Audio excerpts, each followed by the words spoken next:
the boy had never known the comfort of a warm palace or the security of a wealthy family. He was born in a small cottage on the edge of the kingdom, where every meal depended on a hard day's work, and every winter tested the family's strength. His father had once been a respected blacksmith, admired for his honesty and skill, but after a tragic accident claimed his life, everything changed. The boy's mother struggled to provide for them, taking on every humble job she could find: washing clothes, mending garments, and cleaning homes.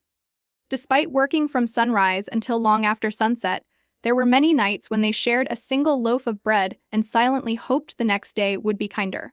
Yet his mother never allowed poverty to become an excuse for bitterness. She reminded him every morning that dignity was something no one could steal unless he willingly gave it away. From a young age, the boy learned that survival required determination. Before dawn, he collected firewood from the nearby forest, carried buckets of water for elderly neighbors, and helped merchants unload heavy carts at the marketplace in exchange for a few copper coins. While other children spent their afternoons playing games, he spent his repairing broken fences, tending gardens, or delivering supplies across the village.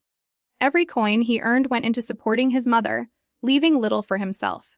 His clothes became faded and patched over countless times, his boots barely held together, and his hands became rough from constant labor. Yet beneath his worn appearance lived an extraordinary sense of discipline. He never complained about his circumstances, because he believed that honest work carried more honor than empty privilege. The royal capital stood only a few miles away, towering above the countryside with magnificent walls, glittering towers, and elegant gardens that seemed to belong to another world. Whenever villagers brought goods to the palace, the boy often accompanied them, helping transport baskets of vegetables, sacks of grain, and handmade tools. Each visit exposed him to the breathtaking wealth of the royal family. Golden chandeliers sparkled above marble floors, expensive fabrics decorated every hallway, and servants hurried through the palace carrying trays filled with food that could have fed his entire village for days. Although the beauty amazed him, what left the deepest impression was not the luxury. It was the attitude of those who lived among it. The young princes viewed the villagers as little more than entertainment. They laughed openly at anyone whose clothing showed signs of hard work. One afternoon, while the boy carried a heavy crate through the palace courtyard, a prince noticed the patches sewn onto his jacket. He called several noble children over and pointed toward the boy with a grin. They burst into laughter, making cruel jokes about how someone dressed in rags dared to walk through royal grounds. One mocked his muddy boots, another questioned whether he had ever seen real gold before, while another tossed a silver coin into a fountain and challenged him to climb in after it if he truly needed money. Their laughter echoed through the courtyard as guards and servants watched in uncomfortable silence, unwilling to challenge members of the royal family. The humiliation did not end there. During royal celebrations, village children were occasionally invited to watch parades from behind the palace gates. While others admired the colorful banners and magnificent horses, the boy found himself surrounded by noble children who whispered insults loud enough for him to hear. They mocked his rough hands, laughed at his simple manners, and claimed someone born poor would always remain poor. Some insisted that destiny belonged only to those born with crowns, while commoners existed merely to serve them. Every insult landed like another stone placed upon his shoulders, yet he refused to answer with anger. Instead, he lowered his eyes, remained calm, and quietly walked away, carrying his pain where no one could see it. Word of these humiliations spread throughout the village, leaving many neighbors feeling helpless. Some advised the boy to avoid the palace altogether, believing nothing good could come from standing near people who measured worth by wealth. Others encouraged him to fight back whenever he was insulted. But his mother offered different advice. She told him that revenge fueled by anger often destroys the person seeking it. Real strength came from becoming someone whose success spoke louder than any argument. Her words stayed with him every time he faced another insult, giving him the patience to endure moments that would have broken many others. Even outside the palace walls, the reputation created by the royal family affected how others treated him. Merchants who wished to impress the nobles often dismissed him as insignificant. Wealthy families discouraged their children from speaking to him, fearing that friendship with someone poor might damage their own social standing. Invitations to community gatherings rarely included him, not because he lacked kindness, but because poverty had become a label people struggled to see beyond. The loneliness weighed heavily on him, yet it also taught him to observe people carefully. He began recognizing that true character revealed itself not during moments of comfort, but in the way people treated those who had nothing to offer in return. Every insult became another lesson. Every act of cruelty strengthened his resolve rather than weakening it. While others believed they were defining his future with ridicule, they were unknowingly shaping a young man whose resilience grew stronger with every challenge he faced. Instead of allowing humiliation to fill his heart with hatred, he transformed it into quiet determination, promising himself that if life ever gave him the chance to rise, he would never treat another human being with the same arrogance that had while many people believed the poor boy's future had already been decided by the circumstances of his birth. He quietly refused to accept that belief. He understood that he could not change where he came from, but he could decide who he would become. Every challenge, every insult, and every difficult day became another reason to improve himself instead of surrendering to despair. He made a silent promise that even if the world continued to judge him by his appearance, he would prepare himself for opportunities that others could not yet imagine. His mornings still began before sunrise, but after finishing his daily work, he dedicated every spare moment to learning. The village had no grand academy or royal tutors, only a small library attached to an old temple where dusty books had been forgotten for generations. Most villagers ignored the place, believing books were only useful for scholars and nobles. But the boy saw treasure hidden among the worn pages. Night after night, he sat beneath the dim glow of an oil lamp, carefully reading about history, leadership, agriculture, economics, diplomacy, and the rise and fall of ancient kingdoms. Some of the books were damaged, forcing him to piece together missing ideas from scattered pages. Yet he never complained. Every lesson became another brick in the foundation of his future. The elderly librarian noticed the young boy's unusual determination. Unlike other visitors who quickly lost interest, the boy returned every evening with new questions and an eagerness to understand the world beyond his village. Impressed by his curiosity, the old man began setting aside rare manuscripts that had not been opened in decades. Together, they discussed famous rulers, military strategies, the importance of justice, and the mistakes that had destroyed once powerful kingdoms. The librarian often reminded him that knowledge was the one treasure no thief could steal, and the boy carried those words with him wherever he went. His education did not come only from books. He believed every person had something valuable to teach, regardless of their social status. He listened carefully to farmers explaining how patience and timing determined a successful harvest. He learned discipline from blacksmiths who spent hours shaping iron with precision. Merchants taught him the value of honesty in business and how trust often mattered more than profit. Soldiers passing through the village shared stories of courage, sacrifice, and leadership under impossible conditions. Even elderly villagers, whose lives had been filled with hardship, offered wisdom about forgiveness, resilience, and the importance of keeping one's word. Instead of seeing these conversations as ordinary, the boy treated every lesson as another step toward becoming someone worthy of respect.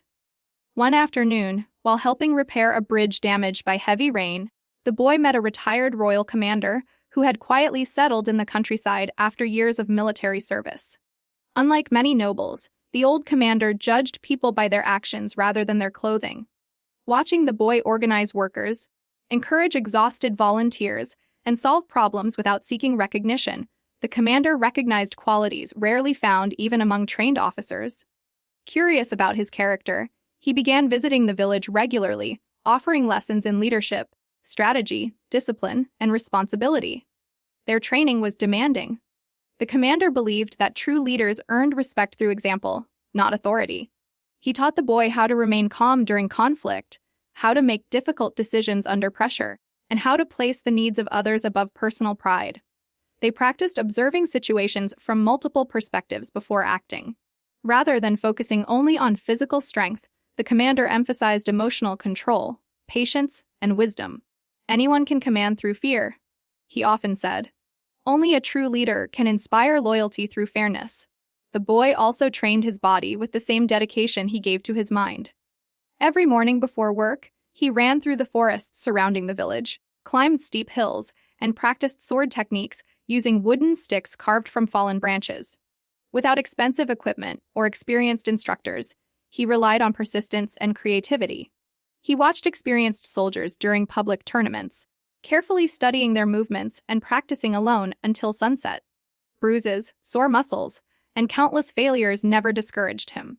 Instead, they reminded him that mastery could only be earned through consistency. Despite becoming more knowledgeable and capable with each passing year, he remained remarkably humble. Whenever someone praised his intelligence or work ethic, he responded with gratitude instead of pride. He continued helping elderly neighbors carry firewood, repaired homes damaged by storms without asking for payment, and shared what little food he had with families facing even greater hardship than his own. His growing wisdom never made him feel superior to others. Instead, it deepened his understanding that every person deserved kindness, regardless of their status. The villagers gradually noticed the transformation. The quiet child who had once endured endless humiliation was becoming a dependable young man whose advice people genuinely respected. When disagreements arose between neighbors, they often asked him to mediate because he listened carefully before speaking. When emergencies struck, he was always among the first to volunteer his help. His calm judgment and willingness to serve earned trust that no title could have commanded. Without realizing it, he was already leading people long before anyone considered him worthy of a crown. Meanwhile, inside the palace, the royal princes continued believing that expensive tutors and noble blood automatically made them superior. They studied only because tradition required it, often dismissing their lessons as boring and unnecessary. While the poor boy eagerly searched for wisdom wherever he could find it, the princes ignored valuable opportunities to grow. They relied on privilege instead of discipline, believing power would always belong to them simply because of their birth. None of them noticed that the young villager they once mocked was quietly developing the very qualities that history demanded from great rulers. As the years passed, the difference between them became impossible to ignore. One group possessed wealth, titles, and luxury but lacked humility, compassion, and genuine leadership. The other possessed almost nothing in material possessions, yet had built a character grounded in wisdom, perseverance, integrity, and service. Every hardship the boy had endured had become part of his education, preparing him in ways that no royal classroom ever could. Allowed him throughout his childhood. For many years, the kingdom appeared prosperous from the outside. Towering castles, lavish royal celebrations, and grand military parades convinced neighboring nations that the monarchy was stronger than ever. The royal family proudly displayed their wealth, believing that golden crowns, magnificent palaces, and expensive ceremonies were proof of their greatness. Foreign ambassadors were welcomed into glittering banquet halls, where music echoed through marble corridors and tables overflowed with the finest food. To outsiders, the kingdom looked peaceful and powerful. But behind the magnificent walls of the palace, dangerous cracks had already begun to spread through the foundation of the royal family. King Aldrich had grown older, and with age came uncertainty about who would eventually inherit the throne. Instead of preparing together for the future, the royal princes became consumed by rivalry. Each believed he alone deserved to wear the crown, and each secretly gathered supporters among powerful nobles. What had once been a united royal household slowly transformed into competing factions. Every banquet became an opportunity for whispered conspiracies. Every council meeting ended with hidden arguments. Even family dinners were filled with cold smiles masking deep resentment. Brothers who had once played together as children now viewed one another as obstacles standing between themselves and ultimate power. The queen desperately tried to maintain peace within the palace, but her efforts often made matters worse. She openly favored her eldest son, believing he possessed the dignity expected of a future king. Her public displays of affection created bitterness among the younger princes, who felt ignored and undervalued. Rather than proving themselves through wisdom or service, they became obsessed with outshining one another. They spent enormous amounts of money hosting extravagant events, distributing expensive gifts to influential nobles, and competing for popularity instead of earning genuine respect. Their pride blinded them to the growing problems affecting the kingdom beyond the palace gates. The royal advisors were no better. Many had served the crown faithfully for decades, but others cared only about protecting their own influence. Instead of offering honest advice, They simply told the princes what they wanted to hear. Whenever poor harvests reduced the kingdom's food supply, advisors insisted everything remained under control. When merchants complained about rising taxes, the reports were quietly hidden from the king. Corruption spread through government offices as officials accepted bribes in exchange for favors. Honest servants who attempted to expose these problems found themselves ignored, transferred, or dismissed entirely. The palace had become a place where truth was treated as a threat rather than a necessity. Outside the capital, the lives of ordinary citizens became increasingly difficult. Farmers struggled under heavier taxes imposed to fund the royal family's luxurious lifestyle. Craftsmen found it harder to sell their goods because trade routes had become unsafe due to growing bandit attacks.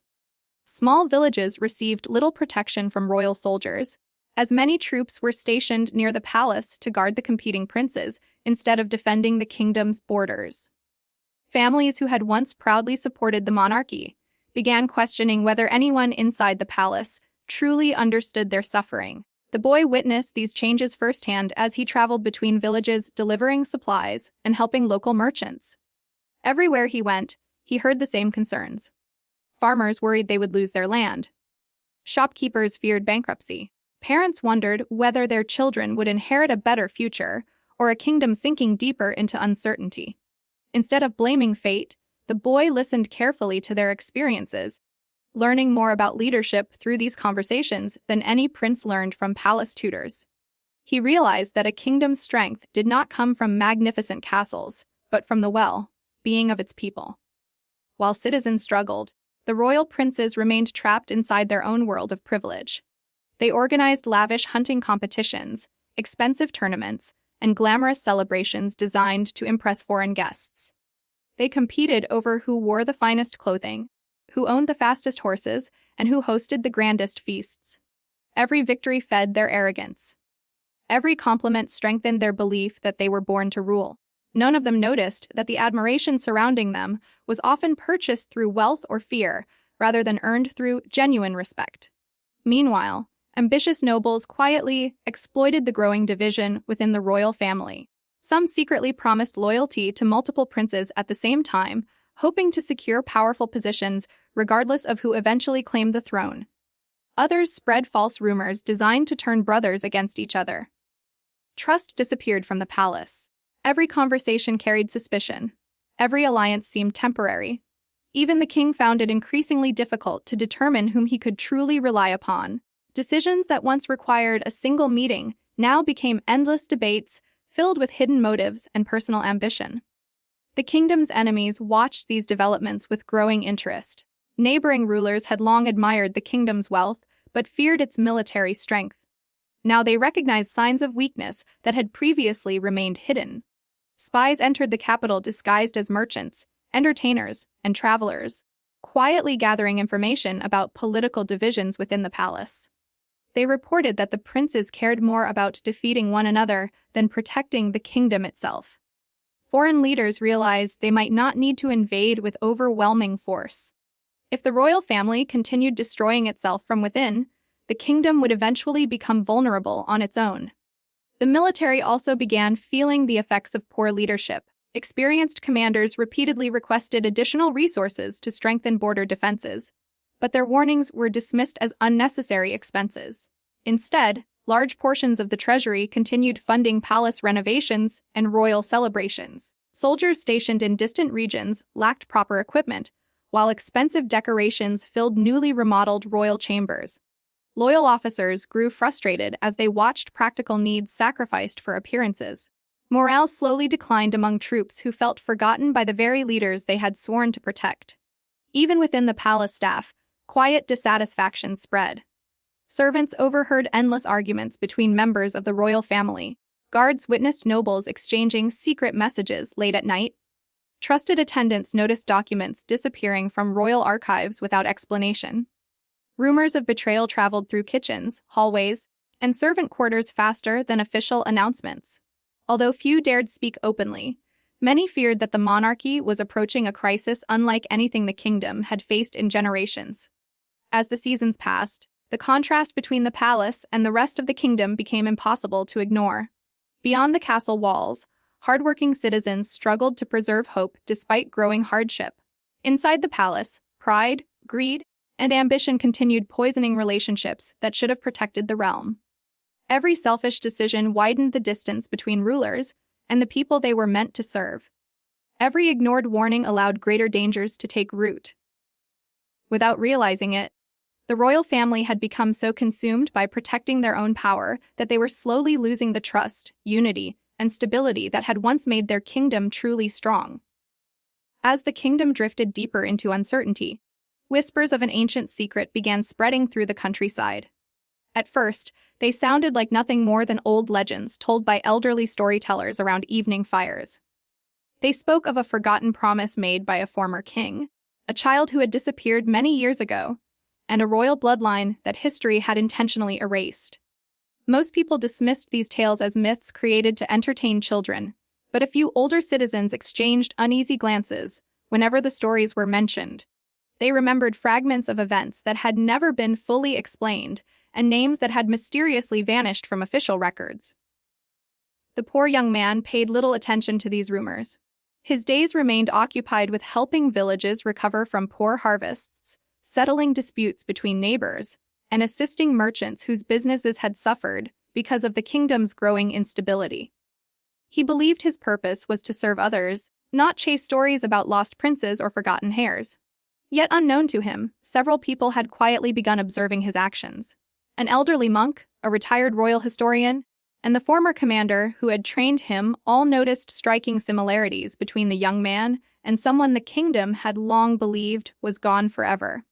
The retired royal historian had spent decades protecting the palace archives before leaving his position in disappointment.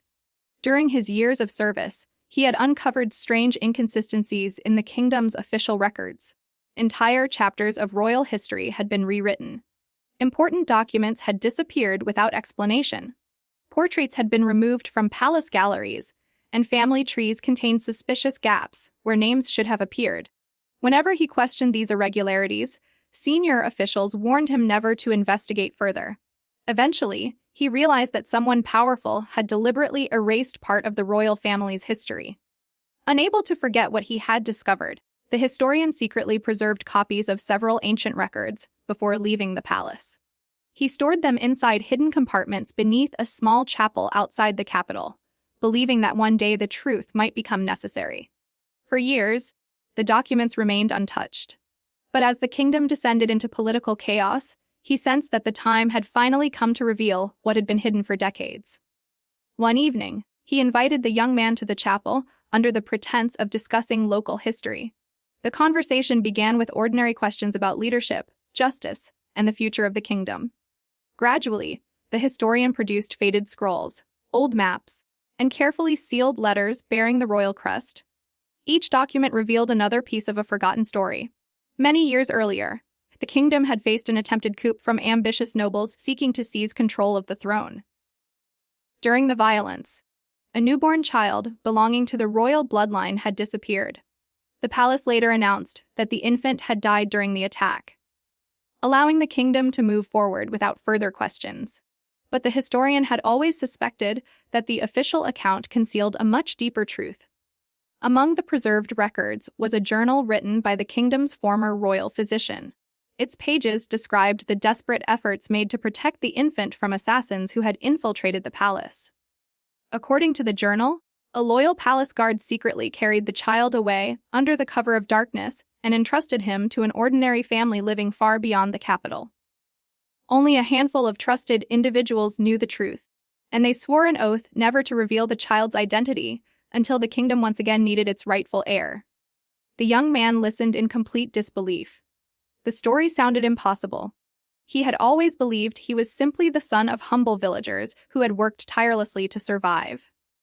He respected the history being presented before him, but he saw no reason to believe it had anything to do with him. Thousands of children had been born during that period. Countless families had suffered similar hardships. Why would anyone imagine that he was connected to such an extraordinary secret? The historian calmly placed a small wooden box on the table. Inside rested an elegant silver pendant decorated with the ancient symbol of the royal house, a crest no longer used by the current monarchy. The young man stared at it in silence. Around his own neck hung a pendant nearly identical in design, one his late mother had always insisted he wear but had never fully explained. She had told him only that it had belonged to his father, and that he must never lose it, regardless of how difficult life became. The similarities were impossible to ignore. The historian explained that only direct members of the original royal bloodline had ever possessed pendants bearing that unique symbol. Most had been destroyed after the palace rewrote its history, but a few had survived in secret. To strengthen his claim, the historian revealed several handwritten letters exchanged between loyal servants during the coup. One described the infant's distinctive birthmark on his shoulder. Another mentioned the handcrafted pendant placed around the baby's neck before he was taken away for protection. Shaken by the growing evidence, the young man slowly uncovered his shoulder. The room fell silent as the elderly historian and the retired commander exchanged stunned expressions. There, exactly where the letters had described, rested the same rare birthmark that had remained unnoticed throughout his life.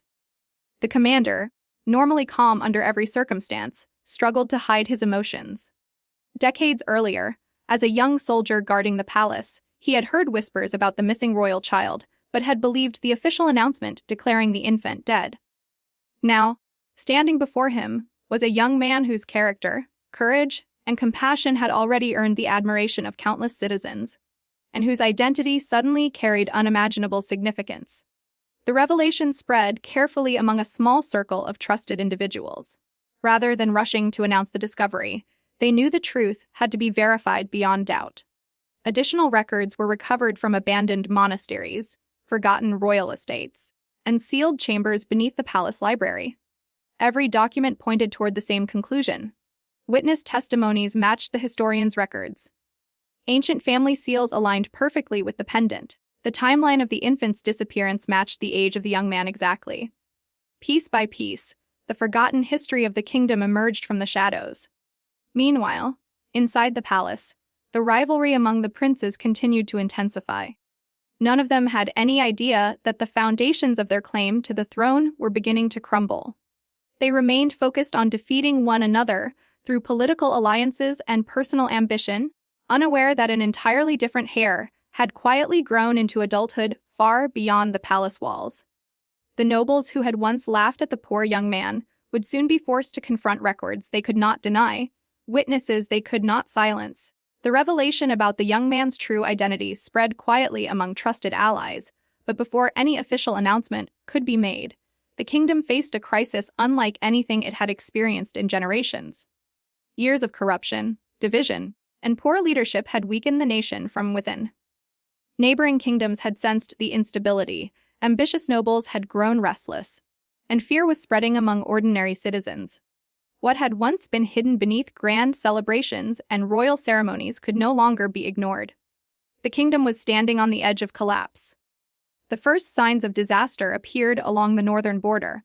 Villages that had once enjoyed years of peace suddenly reported raids, stolen supplies, and attacks on trade caravans. Messengers arrived in the capital carrying urgent requests for reinforcements, but the royal council remained trapped in endless arguments. The princes blamed one another for the kingdom's weaknesses, while advisors fought to protect their own influence. Valuable days were wasted debating responsibility instead of taking action. Soldiers stationed at the borders grew exhausted and discouraged as they waited for orders that never came. At the same time, severe storms destroyed several important harvests. Food shortages began spreading through rural communities, causing prices to rise dramatically. Families who were already struggling found themselves unable to afford basic necessities. Desperate citizens traveled to larger towns seeking help, only to discover that local officials lacked both resources and direction. Panic slowly replaced hope. Rumors of rebellion spread through marketplaces, and many feared that civil unrest would erupt before winter arrived. The young man could have remained hidden.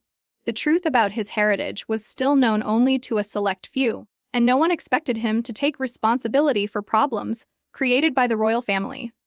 Yet every village he visited reminded him why leadership mattered. He saw hungry children sharing what little food they had with younger siblings. He watched exhausted farmers continue working despite losing most of their crops. He listened to frightened families who feared that the kingdom had abandoned them completely. Their suffering made it impossible for him to stand aside. Without claiming any title or authority, he began organizing relief efforts. He traveled from village to village, encouraging communities to share resources rather than compete against one another. Farmers with surviving harvests donated grain to neighboring towns. Blacksmiths repaired damaged tools without charging those who could not pay. Merchants agreed to transport supplies at reduced costs after hearing the young man's plans. He never ordered anyone to help. Instead, he listened to their concerns, treated them with respect, and inspired them to work together. His reputation grew rapidly. People trusted him because he understood hardship firsthand. He did not speak from the comfort of a palace or issue commands from behind guarded walls. He stood beside them in muddy fields, carried supplies with his own hands, and shared the same simple meals they ate. Citizens who had lost faith in the royal family began believing once again that someone genuinely cared about their future. The retired commander who had trained him recognized that the kingdom needed more than food and hope. It also needed protection.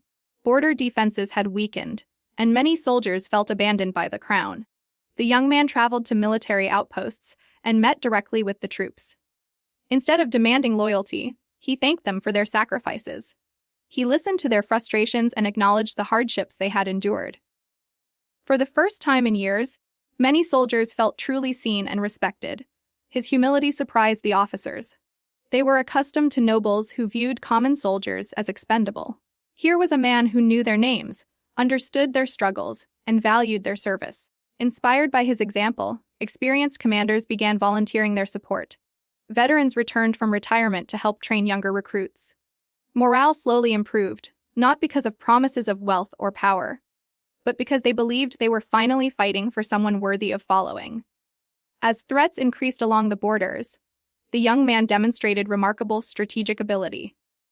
Drawing upon years of study and the lessons taught by his mentors, he proposed defensive plans that protected vulnerable villages while preserving limited resources.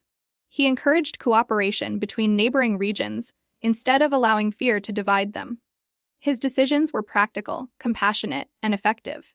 Commanders who initially doubted his experience soon realized that his calm judgment often surpassed that of many seasoned nobles. News of his actions spread throughout the kingdom. Citizens began sharing stories about the mysterious leader who helped rebuild damaged towns, defended struggling communities, and treated everyone with dignity regardless of their status. To some, he became a symbol of hope. To others, he represented the kind of leadership they had long wished for but never received. The contrast between his actions and the behavior of the royal princes became impossible to ignore. Meanwhile, inside the palace, the crisis only deepened. The princes continued arguing over authority and succession. Each feared that helping another brother might strengthen a rival's claim to the throne. Their pride prevented cooperation even as the kingdom desperately needed unity. Nobles who once supported them began questioning whether any of the princes possessed the wisdom required to lead during such dangerous times.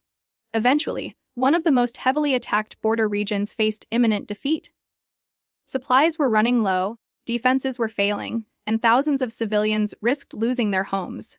The royal council remained divided, unable to agree on a response. Refusing to abandon the people, the young man personally traveled to the region alongside volunteers, experienced commanders, and local militias. He worked tirelessly beside soldiers, helped coordinate defenses, and ensured that civilians were safely evacuated from dangerous areas. During the height of the crisis, his courage became impossible to deny. He never hid behind others or sought personal glory. When morale faltered, he encouraged exhausted defenders. When supplies ran short, he shared the same hardships as everyone else. When difficult decisions had to be made, he accepted responsibility instead of shifting blame. His presence inspired confidence, not because he possessed a royal title, but because his actions proved that he valued the lives of his people above his own comfort. Even some who had once mocked or dismissed him began to reconsider their beliefs. Soldiers who had served the palace for years openly praised his leadership. Citizens who had never met him spoke his name with admiration. Influential nobles who once cared only about status quietly acknowledged that true leadership was revealing itself before their eyes. The qualities that had been forged through years of hardship — compassion, resilience, wisdom, humility, and courage — were now guiding an entire kingdom through its darkest hour. and a truth that generate the months of uncertainty finally reached their turning point when the kingdom's most respected nobles, military commanders, judges, and religious leaders gathered inside the grand hall of the royal palace. Never before had so many influential figures assembled under one roof, with the fate of the kingdom hanging in the balance. The atmosphere was heavy with anticipation. Outside the palace gates, thousands of citizens filled the streets, waiting anxiously for news that could determine the future of the nation. They had endured years of hardship, corruption, and division, and everyone hoped that this historic gathering would bring clarity at last. Inside the hall, the royal princes stood proudly in expensive ceremonial robes, convinced that one of them would soon be declared the rightful ruler. They still believed their noble birth guaranteed the crown. Although rumors about the forgotten heir had spread across the kingdom, many dismissed them as dangerous gossip created by political enemies. The princes exchanged confident smiles, expecting another opportunity to compete for power while underestimating the significance of the evidence that had been quietly gathered over many years. The elderly royal historian stepped forward carrying a beautifully crafted wooden chest sealed with the ancient emblem of the original royal dynasty. The room fell completely silent as he carefully placed the chest before the council. One by one, he presented the preserved documents, handwritten letters, official records, family seals, and journals that had survived decades of secrecy. Each piece of evidence was carefully examined by judges, scholars, and respected elders. The testimony of surviving witnesses matched the written records perfectly.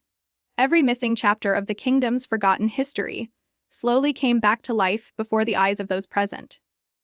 When the young man entered the hall, he wore simple but dignified clothing rather than extravagant royal garments. His calm expression reflected neither fear nor excitement. He had spent his entire life serving ordinary people, and standing among nobles did not change who he was. Many members of the council recognized him immediately from stories of his leadership during the recent crisis. Soldiers who had fought beside him nodded respectfully as he passed. Village representatives smiled with quiet pride, remembering how he had helped rebuild their communities without ever asking for recognition. The judges carefully questioned him about his upbringing, his experiences, and everything he had learned throughout his life. Rather than speaking with arrogance, he answered honestly. He described the poverty of his childhood, the sacrifices made by his adoptive mother, the lessons taught by farmers, craftsmen, merchants, soldiers, and wise mentors. He openly admitted that he had never imagined becoming part of the royal family and had never sought power for himself. His only desire had always been to help those who needed it most. His humility stood in sharp contrast to the ambitious speeches delivered earlier by the princes, who had spent most of their time describing why they deserved the throne. The council then invited military commanders to share their observations.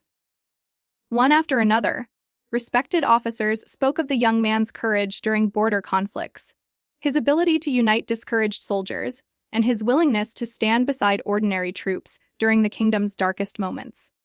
They explained how his calm leadership had restored discipline without cruelty and inspired loyalty without fear. None of the commanders praised him because of his bloodline.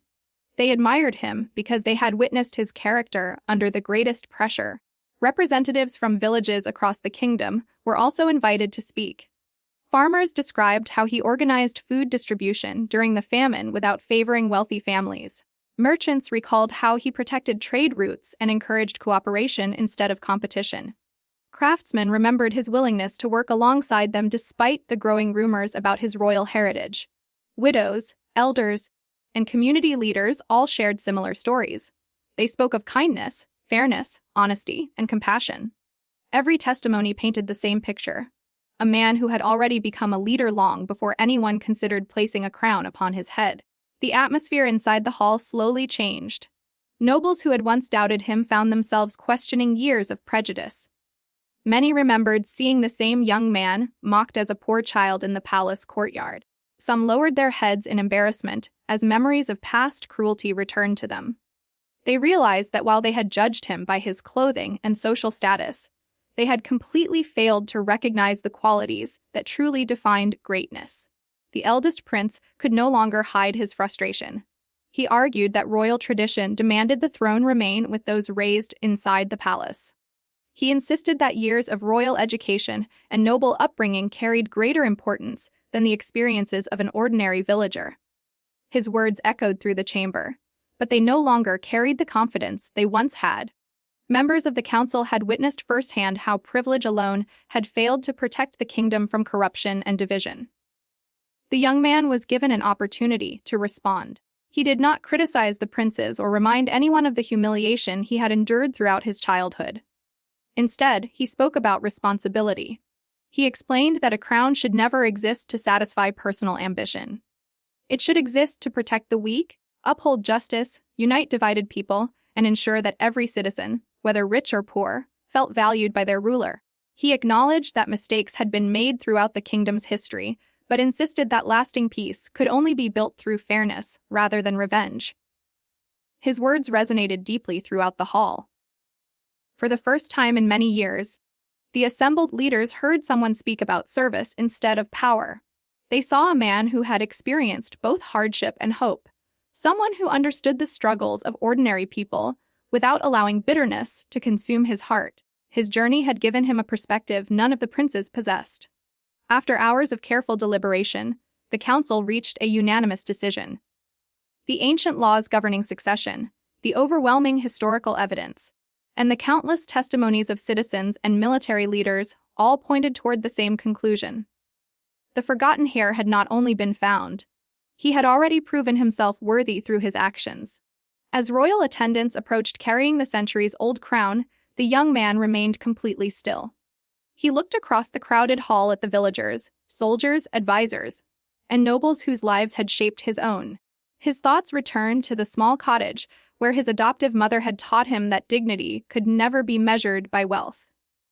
He remembered the long days of labor, the nights spent studying by candlelight, the cruel laughter that had followed him through childhood, and the countless ordinary people whose kindness had helped him become the man standing there today. Around the hall, many members of the royal family struggled to accept the reality before them. Some stared at the floor in silence, overwhelmed by regret for the years they had spent mocking someone they believed was beneath them. Others finally understood that true nobility had never depended on expensive robes, magnificent palaces, or famous family names. The qualities that earned lasting respect, humility, courage, wisdom, integrity, and compassion, had been quietly growing within the very person they had once dismissed as nothing more than a poor village boy. Tantions of powerful people as the ancient crown was gently placed upon his head, a profound silence filled the grand hall. It was not the silence of uncertainty, but of realization. Every person present understood they were witnessing a moment that would be remembered for generations. The poor boy who had once been mocked for his torn clothes now stood before the kingdom as its rightful king. Not because he had sought power, but because he had earned the trust, respect, and love of the people through his actions. The citizens gathered outside erupted into joyful celebration as the palace bells rang across the capital. Soldiers raised their swords in salute. Families embraced one another with tears of relief, and voices from every corner of the kingdom united in hope for a brighter future.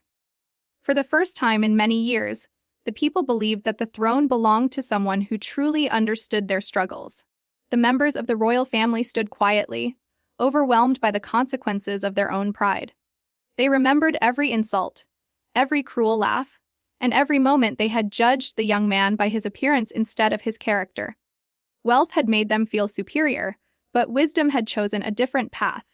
The greatest lesson of their lives had arrived too late to erase the pain they had caused, yet it changed the way they viewed honor forever. King Adrian's first words as ruler were not about revenge or punishment. He thanked the humble family who had raised him with love, the teachers who had shared their wisdom, the soldiers who had defended the kingdom with courage, and the ordinary people whose kindness had shaped his heart. He declared that no child would ever again be denied opportunity because of poverty, and no citizen would be judged by status instead of character. Justice, compassion, and honesty would become the foundation of his reign. Under his leadership, the kingdom slowly transformed. Fair laws replaced corruption, honest officials were appointed based on merit, struggling villages received long overdue support, and every citizen was given the chance to build a better future.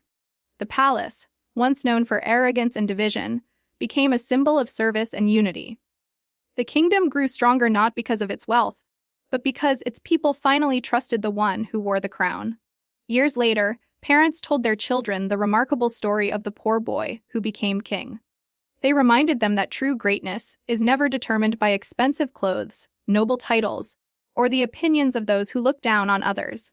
It is built through perseverance, humility, integrity, and the courage to keep moving forward even when the world refuses to believe in you. If this story inspired you, remember to like the video, subscribe to the channel, and share it with someone who needs a reminder that today's struggles do not define tomorrow's destiny. Sometimes, the person the world laughs at today becomes the leader everyone looks up to tomorrow. The greatest crown is not worn on the head, it is earned in the heart, and tried desperately to erase.